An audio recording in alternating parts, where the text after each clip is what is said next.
Welcome, my name's Anthony King. I just wanted to say that this series is based upon my book, Living in a Bubble, which is available on paperback and Amazon Kindle. If you want to know more, you can find it on my website, anthony-king.com. Thank you. My name's Anthony King, and welcome back to my video series about mild autism spectrum disorder in adults, based on my book, Living in a Bubble. Let's continue from where we left off in our last video together. Some of us with ASD can be perceived as being loners or recluses. While this may be true, it's not always the case. It gets complicated because these behavioural patterns of being detached from other people and social relationships, choosing activities to do on their own or without people around, are common traits in some people with ASD. Some people do actively seek out and prefer these type of situations to social ones, which gives an impression of coldness at times, compounded by the fact that somebody on the spectrum is indeed happy to be alone compared to a scary social environment often. All of this adds to the aloof and standoffish label and perception. It can cause problems at work, in the office, and especially in personal and romantic relationships. The trouble is not that people with ASD often experience problems in expressing internal feelings and emotions, such as through facial expressions or through speaking. This compounds the challenge because we can't often perceive the situation accurately, leading to us closing down and the situation spiraling to isolation and intentional withdrawal to try and ease the discomfort and pain. When a partner or friend tries to comfort or interact, it might even cause more problems because then the security blanket that's been created by withdrawal is violated, causing more stress and discomfort potentially. This can propagate into a vicious cycle, and instead of understanding it, it's easy for some people just to say, that person is rude and standoffish. However, there is much more than meets the eye going on here. Tips and advice. When engaging in relationships of any kind, we want to have a sort of compatibility, which means that we want to be able to function and work together. However, if you think about how many relationships actually function efficiently, well, I've just had a look at the marriage and divorce statistics in the UK, and I'm actually a little shocked. It shows that from 2012, there were about 260,000 marriages, which was pretty good, right? Well, in the same year, there were around 120,000 divorces. Absolute tragedy. The point is that people generally don't have basic compatibility that often. The failure rate is pretty high. I've tried to look at the statistics for marriages where one of the partners has ASD, but there's nothing conclusive, and either way, 50% failure rate is not good. ASD or not. So let's just look at it as it is. We collectively are pretty rubbish when it comes to compatibility and marriage overall. One interesting opportunity for a relationship where one has ASD is the opportunity for self-reflection. People on the spectrum often ask themselves more questions and have an understanding of the way they think than some not on the spectrum, in my opinion. This means that there may be an opportunity to cultivate compatibility and understand using ASD as a vehicle. Any relationship is a challenge, and an ASD relationship is no different. I believe that if we choose our partners more wisely, we can increase the likelihood of successful relationships. There are always exceptions, but in life there are always exceptions, so take these as they are. They're just my thoughts based on my personal experience. 1. Compatibility.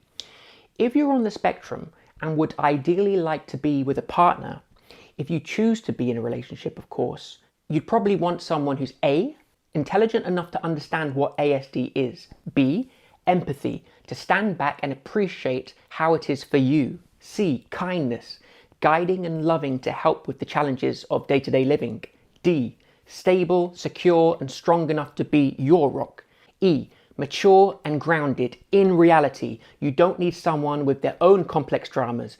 Don't use your brain power to decode the manipulation, communication and personality problem of others. That's important energy you need for yourself. F, principled, loyal and honest. This is self-explanatory. People on the spectrum often aren't usually sophisticated and manipulated in that way. G, Patient, insightful, and non-reactive. They need to know what to do and know not to exacerbate the problem. Let it calm down and analyze and resolve later when there's an issue. They can't be explosive and reactive because it probably isn't going to work. H, forgiving. You don't need someone who holds grudges. You need to build trust by letting things go. 2, don't take any nonsense. Red flags. Acknowledge and make a determination about all potential red flags from day one. Use Google, use your friends, and get advice. Make a determination early on, and if the red flags are major enough, end the relationship or tone it down until trust has been built. Have respect in yourself and don't ignore warning signs because you think you can't get any better, because you probably can. 3, it's better to be alone and try to be happy than with a dysfunctional, destructive person. You can be happy without a partner. So work on yourself and be happy, and then you'll be more likely to meet a partner who is closer to where you are. It's better to wait and enter a healthy relationship with somebody who is compatible. 4, start with friends and build from there. Don't jump right in. If you're new to relationships, start slowly with friendships and then build slowly over time. This is the safest way, and this way you will have a stronger relationship too. It takes time to understand each other and takes time to understand ASD. Invest the time and you will reap the rewards later. 5, to achieve successful relationships, a person also needs to understand and respect themselves. Ask yourself whether you honestly respect and understand yourself. If the answer is no, try to resolve this within you before aiming for a relationship. 6, official diagnosis can make a difference in your relationship. Official diagnosis can help your partner better understand, acknowledge, and face certain difficulties.